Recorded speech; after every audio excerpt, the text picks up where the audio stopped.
ព័ត៌មានទី1នេះគឺពាក់ព័ន្ធជាមួយនឹងប្រទេសវេណេស៊ុយឡា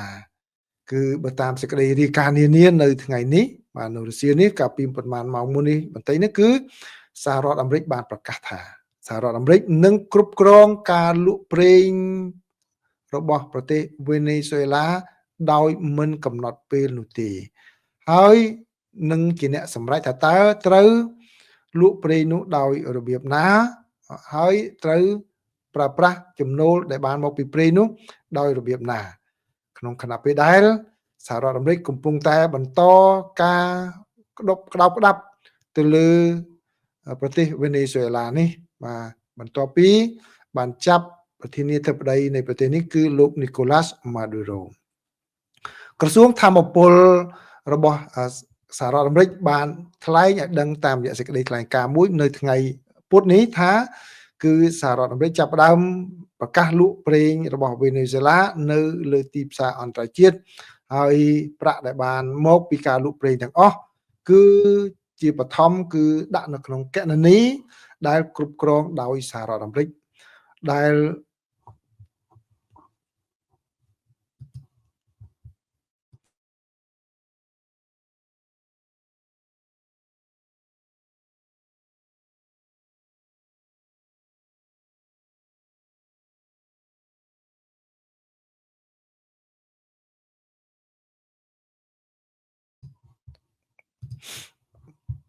សំទោសមិញឆ្លុះបាទបន្តទៀតដែលសហរដ្ឋអាមេរិកគ្រប់គ្រងនៅទូទាំងពិភពលោកហើយបើតាមសេចក្តីថ្លែងការណ៍នោះបានឲ្យដឹងថាបាទហើយបើតាមសេចក្តីថ្លែងការណ៍នោះបានឲ្យដឹងថាគឺថវិកាដែលបានមកនឹងផ្ដល់ជាផលប្រយោជន៍ទៅដល់ពលរដ្ឋអាមេរិកហើយនិងពលរដ្ឋវេណេស៊ុយឡាផងដែរទៅតាមការកំណត់សម្រេចរបស់រដ្ឋាភិបាលរបស់សហរដ្ឋអាមេរិកហើយបើតាមសេចក្តីថ្លែងការណ៍នេះគឺឲ្យដឹងថាសំទោសការលក់ប្រេងរបស់វេណេស៊ុយឡានឹងចាប់ផ្ដើមជាបន្ទាន់តែម្ដងបាទដោយនឹងមានការលក់ដែលមានប្រមាណជា30ទៅ50លានបារ៉ែលដែលនឹងបន្តដោយមិនកំណត់នោះទេហើយនៅក្នុងរយៈពេលប្រហែលម៉ោងក្រោយពីខាងសហរដ្ឋអាមេរិកប្រកាសដូចនេះមកគឺលោកប្រធានាធិបតីត្រាំខ្លួនឯងក៏បានបញ្ជាក់ផងដែរថាបាទលុយទាំងអស់នោះគឺនឹងចំណាយទៅដល់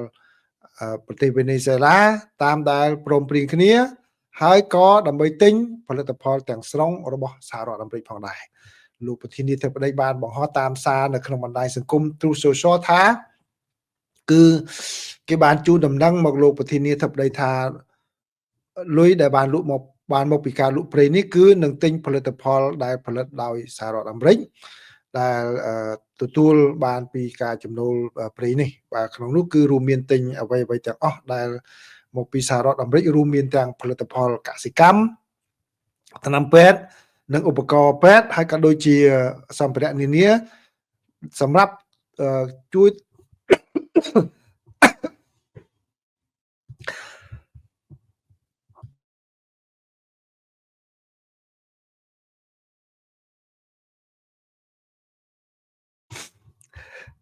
ឥទ្ធិពលស្វាយចន្ទី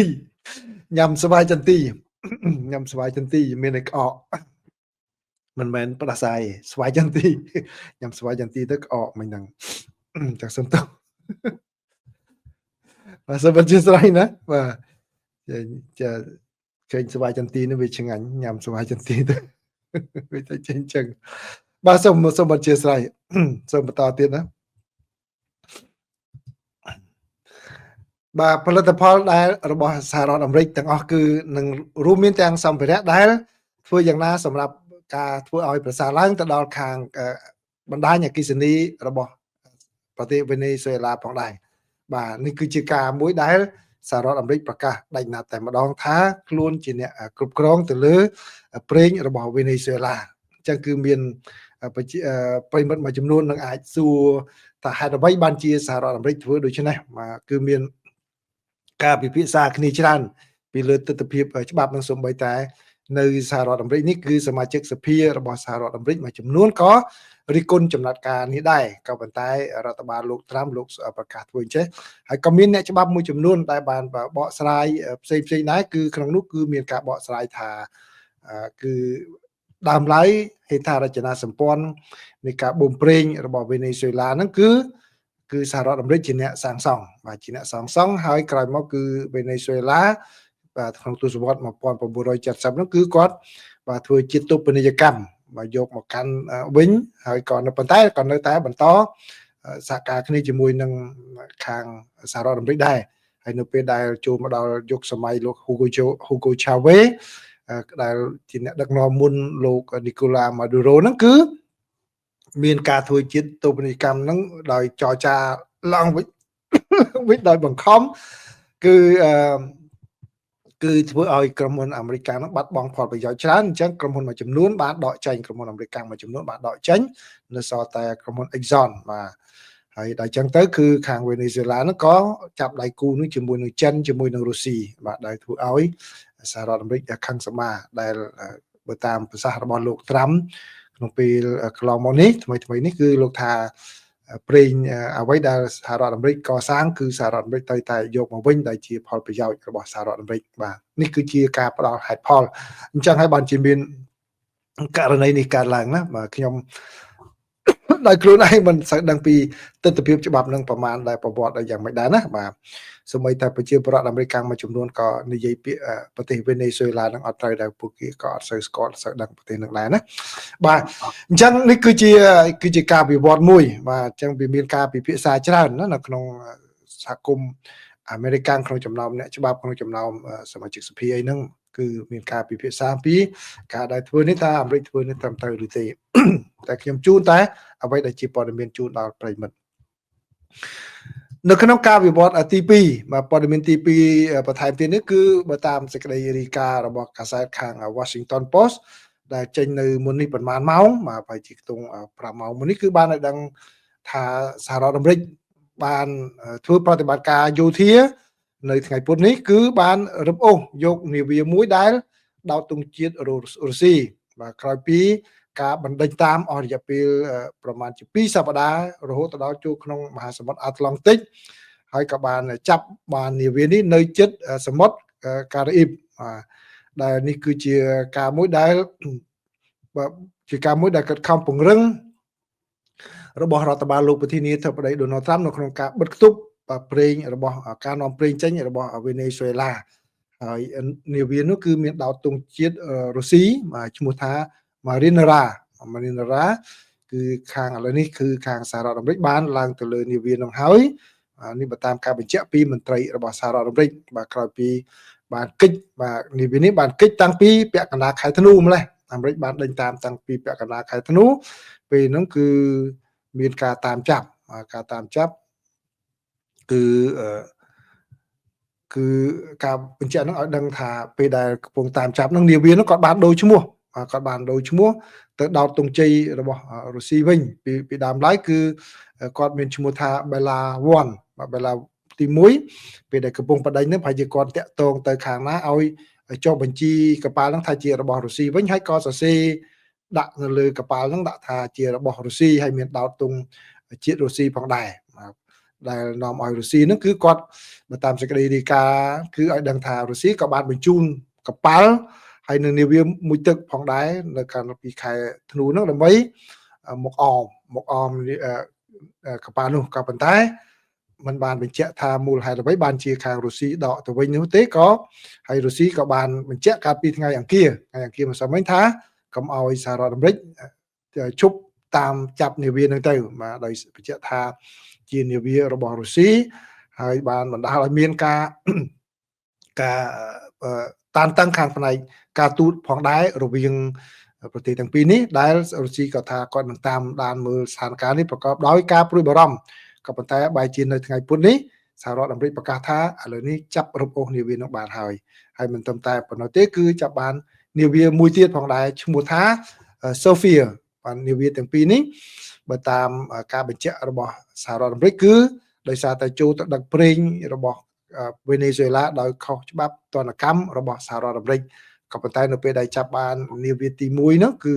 Bella One ដែលគេទៅដូរឈ្មោះនោះគឺมันមានដឹកប្រេងទេគឺជានាវាទទេហើយបើតាមសេចក្តីរាយការណ៍ថាជានាវាចាស់ដែលមានច្រេះផងដែរនេះគឺជាការវិវត្តដែលបង្ហាញនៅការខិតខំប្រឹងប្រែងរបស់រដ្ឋបាលលោកប្រធានាធិបតី Donald Trump ក្នុងការខិតខំបង្ក្រាបសកម្មភាពជួញដូរប្រេងណាមួយចេញពីប្រទេសវេណេស៊ុយអេឡាបន្ទាប់ពីខាងសហរដ្ឋអាមេរិកបានចាប់មេដឹកនាំនៃប្រទេសនោះហើយមេដឹកនាំថ្មីបានស្បត់ចូលកាន់តំណែងក៏ប៉ុន្តែបានសន្យាថានឹងធ្វើការជាមួយនឹងសហរដ្ឋអាមេរិកនេះគឺជាការវិវត្តទី2រីឯការវិវត្តទី3នេះវិញគឺជារឿងមួយដែលកំពុងតែក្តៅគគុកនៅក្នុងសហរដ្ឋអាមេរិកពេលនេះបណ្ដាញសារព័ត៌មានស្ទើរតែគ្រប់ទាំងអស់ប្រិមត្តណានៅសហរដ្ឋអាមេរិកគឺឃើញហើយគឺ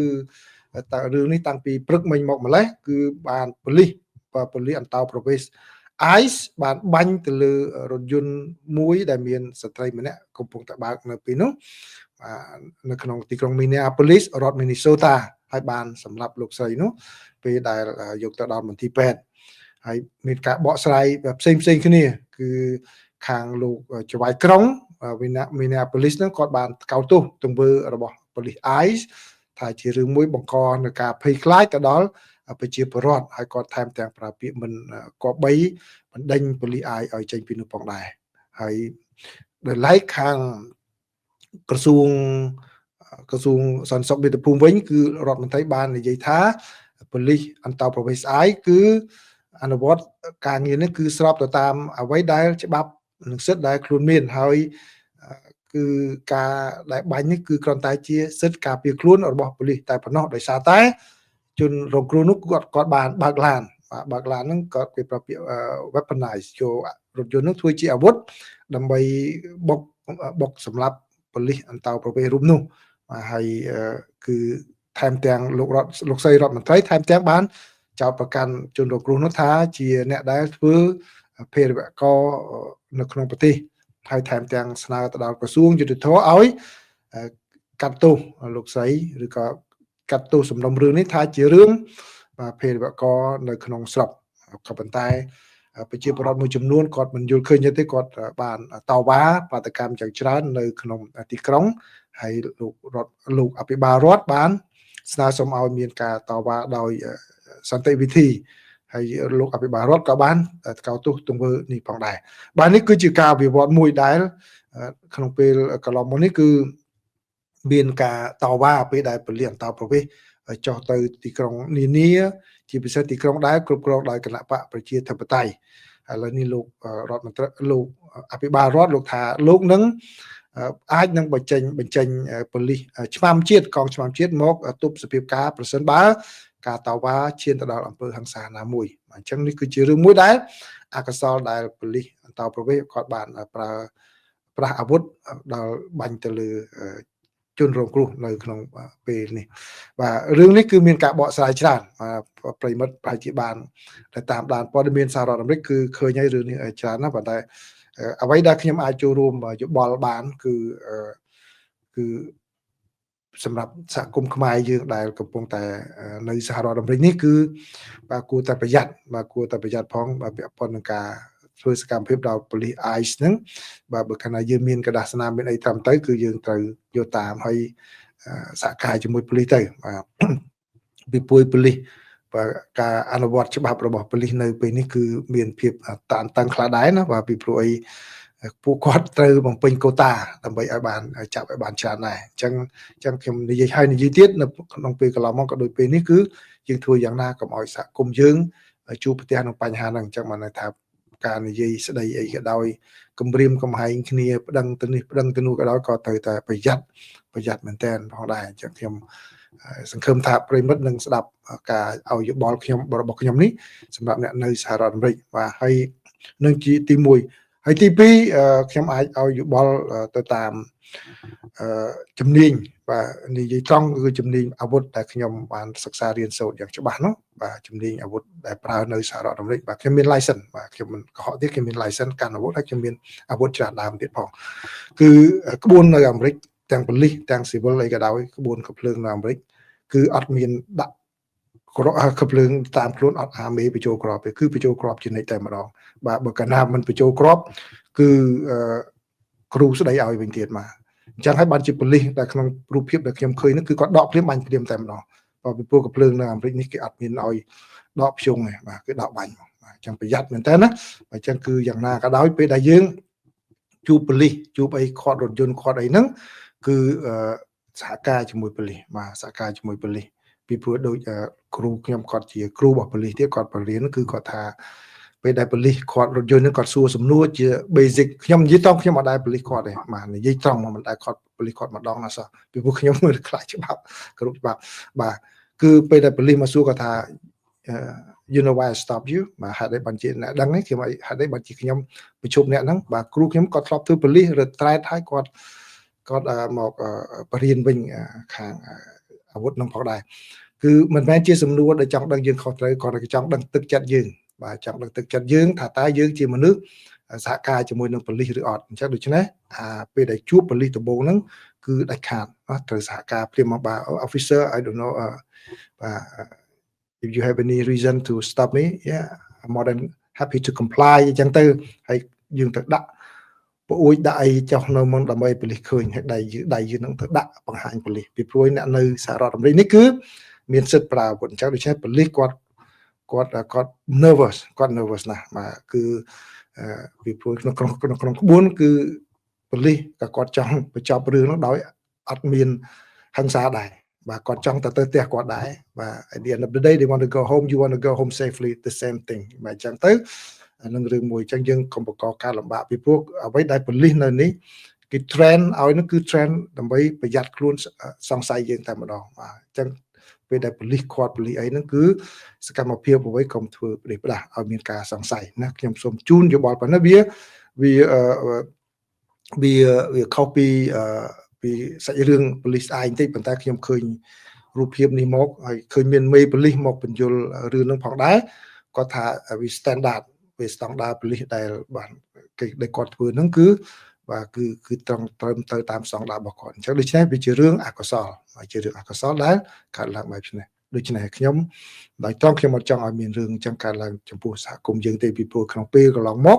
ឃើញមានការកើតឡើងអញ្ចឹងដែរណាដែលគាត់មិនយល់ពីច្បាប់អាវុធពីសិទ្ធិរបស់ប៉ូលីសក្នុងការធ្វើការងារគាត់ទាំងប្រទើសជាមួយហ្នឹងបាទហើយកុំឃើញវីដេអូខ្លះដែលឃើញមានអ្នកខ្លះដាក់វីដេអូតាមអនឡាញនេះប៉ូលីសនិយាយមកជេរប៉ូលីសវិញyour taxpayer you work for me គ្រូខ្ញុំគាត់ថាកុំធ្វើអញ្ចឹងអត់ចំណេញទេពីព្រោះអីប៉ូលីសគាត់មកហ្នឹងគាត់ចង់ដឹងឲ្យរឿងបញ្ចប់ទៅស្រួលតែប៉ុណ្្នឹងទេកាលណាជួនកាលពេលខ្លះយើងធ្វើខុសយើងនិយាយ nice ជាមួយគាត់បាទគាត់ឲ្យទៅក៏មានលើកលែងមិនឲ្យ ticket ក៏មានដែរបាទអញ្ចឹងខ្ញុំសូមជូនយោបល់ប៉ុណ្ណឹងខ្ញុំចង់ឲ្យនេះសម្រាប់អ្នកនៅសហរដ្ឋអាមេរិកណាខ្ញុំចង់ឲ្យសហគមន៍យើងគឺឆ្លងកាត់រឿងនេះបាទឲ្យបានសុខសប្បាយទាំងអស់គ្នាខ្ញុំមានចំណេះប៉ុណ្ណាខ្ញុំជម្រាបជូនប៉ុណ្ណឹងខ្ញុំអត់លាក់លៀមអីទេបាទអញ្ចឹងឥឡូវនេះចូលព័ត៌មានទី4បាទព័ត៌មានទី4នេះគឺជាសេចក្តីរាយការណ៍របស់ The New York Times គឺបានឲ្យដឹងបន្ថែមទៀតអំពីករណីលោក Gen Z ដោយផ្ដោតទៅលើជ្រុងនៃប៉ូលីសកម្ពុជាបាទបើតាមសេចក្តីរាយការណ៍នេះបានឲ្យដឹងថាប៉ូលីសកម្ពុជាខាងអាជ្ញាធរកម្ពុជាបានប្រកាសថាគឺប្រកាសនៅថ្ងៃពុធនេះថាខ្លួនបានចាប់ខ្លួននិងធ្វើបច្ចុប្បន្នជនបរិសម្នាក់ឈ្មោះ Gen Z ហ្នឹងដែលជាមហាសេដ្ឋីដែលមានប្រាក់$1000 លានបាទហើយនឹងទៅបានគេសង្ស័យថាជាអ្នកដែលធ្វើប្រតិបត្តិការមជ្ឈមណ្ឌលឆោបបតាមអនឡាញហ្នឹងឲ្យទៅប្រទេសចិនដែលបរិសុទ្ធនេះគឺត្រូវបានសហរដ្ឋអាមេរិកតាមរកចាប់ខ្លួនតាក់ទងជាមួយនឹងការចោទប្រកាន់ពីបទល្មើសព្រហ្មទណ្ឌបាទបើយោងតាមសេចក្តីប្រកាសព័ត៌មានរបស់ក្រសួងមហាផ្ទៃរបស់កម្ពុជាហ្នឹងគឺក្រៅតែពីលោក Gen Z ហ្នឹងក៏មានជនជាតិចិនចំនួន2នាក់ផ្សេងទៀតផងដែរដែលខាងប្រទេសកម្ពុជាបានចាប់ឃាត់ខ្លួនហើយបានបញ្ជូនចេញពីប្រទេសកម្ពុជាទៅប្រទេសចិនបន្ទាប់ពីមានការស៊ើបអង្កេតអស់រយៈពេលជាច្រើនខែតាមសំណើរបស់ អាញាធរចិនហើយគឺលោកនៅក្នុងអត្ថបទនេះគាត់ថាលោកចិនស៊ីហ្នឹងគឺមានសញ្ជាតិពីរណាមានសញ្ជាតិកម្ពុជាផងមានសញ្ជាតិចិនផងក៏ប៉ុន្តែជាបើតាមសេចក្តីរាយការណ៍កន្លងមកគឺការពិតគាត់មានសញ្ជាតិកម្ពុជាហើយមានសញ្ជាតិអង់គ្លេសទៀតហើយគាត់បានលះបង់សញ្ជាតិចិនចោលហ្នឹងបើតាមសេចក្តីរាយការណ៍ផ្សេងៗណាបាទអញ្ចឹងខ្ញុំជូនតាមអ្វីដែលសេចក្តីរាយការណ៍បានបញ្ជាក់ប៉ុណ្ណេះទេហើយក៏ប៉ុន្តែសេចក្តីរាយការណ៍នេះក៏ឲ្យដឹងថាសញ្ជាតិកម្ពុជារបស់លោកចិនស៊ីនឹងត្រូវបានបាទលុបចោលធ្វើមុខភាពកាលពីខែធ្នូកន្លងទៅនេះផងដែរនេះបើយោងតាមការបញ្ជាក់របស់ខាងអាជ្ញាធរកម្ពុជាហើយលោកចិនស៊ីនឹងប្រិមិត្តបាទដឹងហើយគឺជាប្រធាននៃក្រុមហ៊ុន Prince Holding Group នៅប្រទេសកម្ពុជាបាទលោកត្រូវបានខាងសហរដ្ឋអាមេរិកនេះចោទប្រកាន់ដោយក្រសួងហិរញ្ញវត្ថុរបស់សហរដ្ឋអាមេរិកគឺចោទប្រកាន់កាលពីខែតុលាកន្លងទៅនេះពាក់ព័ន្ធជាមួយនឹងការធ្វើប្រតិបត្តិការឆបោកតាមអនឡាញហើយខាងប្រទេសអង់គ្លេសនោះក៏បានចោទប្រកាន់គាត់នោះផងដែរណាថាគាត់នឹងបានធ្វើដំណើរប្រតិបត្តិការបណ្ដាញអកតកម្មដែលឆបោកប្រាក់អស់ជាច្រើនហើយបើតាមសេចក្តីរាយការណ៍នេះហ្នឹងគឺលោកចិនស៊ីនេះគឺមានទៅបានសហរដ្ឋអាមេរិកនឹងរឹបអូសទ្រព្យសម្បត្តិរបស់គាត់ដែលមានតម្លៃប្រមាណជា$14,000 លាន$14,000 លានតែតាក់ទងជាមួយនឹងប្រតិបត្តិការរបស់គាត់ហ្នឹងហើយទៅបានចោទប្រកាន់បាទសហរដ្ឋអាមេរិកកំពុងតាមរកចាប់ខ្លួនផងដែរហើយរដ្ឋអាជ្ញារបស់សហរដ្ឋអាមេរិកចោទថាគឺមានពលរដ្ឋអាមេរិកប្រមាណជា250នាក់ដែលជាជនរងគ្រោះដែលខាត់បងប្រាក់អស់រាប់លាន$ហើយក្នុងនោះមានម្នាក់គឺអស់ប្រាក់ម្នាក់ឯងរហូតដល់$40,000បាទតាមរយៈការទិញរូបិយប័ណ្ណគ្រីបតូហើយគឺនៅក្នុងឆ្នាំ2024តែមួយហ្នឹងគឺពលរដ្ឋអាមេរិកបាត់បង់ប្រាក់អស់ប្រមាណជា$10,000 លានដោយសារតែបណ្ដាញឆបោកនៅតំបន់អាស៊ីអាគ្នេយ៍នេះបើយោងតាមក្រសួងហិរញ្ញវត្ថុរបស់សហរដ្ឋអាមេរិកហើយបើតាមសេចក្តីរាយការណ៍បានតាក់ទងទៅខាងសហរដ្ឋអាមេរិកដែរក៏ប៉ុន្តែខាងរដ្ឋអាជ្ញារបស់សហរដ្ឋអាមេរិកមកដល់ពេលនេះគឺមិនទាន់ឆ្លើយតបនឹងអត្ថាធិប្បាយយ៉ាងណាអំពីករណីនឹងទេពីព្រោះអីខាងសហរដ្ឋអាមេរិកត្រូវការនាំលោកចិនស៊ីនឹងដើម្បីមកកាត់ទោសនៅសហរដ្ឋអាមេរិកក៏ប៉ុន្តែឥឡូវនេះបានបញ្ជូនទៅប្រទេសចិនហើយខាងសារព័ត៌មានក៏បានតាក់ទងទៅខាងស្ថានទូតចិនខាងអាជ្ញាធរចិនដែរក៏ប៉ុន្តែខាងចិនមិនទាន់បានឆ្លើយភ្លាមនៅឡើយទេបាទតាក់ទងជាមួយនឹងលោកចិនស៊ីហើយនឹងក៏ដូចជាជនជាតិចិន2នាក់ផ្សេងទៀតដែលខាងក្រសួងមហាផ្ទៃរបស់កម្ពុជាបានបញ្ជាក់ឈ្មោះថាស៊ូជីលៀងនិងឆៅជីវុយបាទឈ្មោះ2នាក់ហ្នឹងបាទអញ្ចឹងនេះគឺជាដំណើររឿងតាក់ទងជាមួយនឹងការចាប់ខ្លួននិងធ្វើបច្ចុប្បន្នលោកចិនស៊ីបាទទៅប្រទេសចិនវិញបាទបើមានព័ត៌មានអ្វីប្លែកពីឬក៏ថ្មីពីសហរដ្ឋអាមេរិកបានខ្ញុំនឹងជម្រាបជូនបន្ថែមទៀតបាទគឺប្រិមិត្តមានអ្នកសួរខ្ញុំទៅតាម Facebook បាទគាត់សួរដឹងជាគាត់សួរលេងសួរមែនបាទតែខ្ញុំឃើញសំណួរគាត់ខ្ញុំជាអស់សំណើចតែខ្ញុំបានឆ្លើយដែរគាត់ថាចឹងសំលុយដែលចិនស៊ីបោកគេបាននឹងយកទៅមកជួយអភិវឌ្ឍកម្ពុជាបានទេខ្ញុំអស់សំណើចអត់បានទេលុយនឹងលុយរបស់ពលរដ្ឋអាមេរិកលុយរបស់ពលរដ្ឋនៅប្រទេសផ្សេងទៀតខ្ញុំធ្លាប់ឆ្លើយប្រហែលដងហើយបាទមិនអាចយកបានទេបាទបើយើងទៅសុំយកបានហ្នឹងមិនមែនយកមកបានទេគឺយើងទៅឆក់ប្លន់ពីពលរដ្ឋអាមេរិកដែលគ្នារងគ្រោះដោយសារចិនស៊ីនេះយើងទៅយកពីនឹងមកទៀតណាយើងទៅឆក់ប្លន់ពីពលរដ្ឋអាមេរិកនេះយើងជាជនល្មើសវិញហើយបាទចាគេមិនអញ្ចឹងទេបាទហើយកន្លងមកហ្នឹងគឺលុយហ្នឹងបាទលុយហ្នឹងអត់តាណាទេគឺលុយហ្នឹងនៅក្នុងធនាគារឥឡូវគេបកកសហរដ្ឋអាមេរិកបកកអញ្ចឹងរហូតដល់មានការសម្រេចយ៉ាងណាបញ្ជូនតាណាអីតាណានឹងរឿងផ្សេងណាបាទមានអ្នកសួរខ្ញុំអញ្ចឹងបាទបើជីគាត់សួរលេងក៏សួរមែនហ្នឹងឯងបាទគាត់ខ្ញុំឃើញសំណួរខ្ញុំអស់សំណាយចាអត់បានទេណាកុំធ្វើអញ្ចឹងអីណាបាទអញ្ចឹងអរគុណច្រើនណាអរគុណច្រើនប្រិមិត្តដែលចូលរួមមកស្ដាប់ការចែករំលែកព័ត៌មាននេះ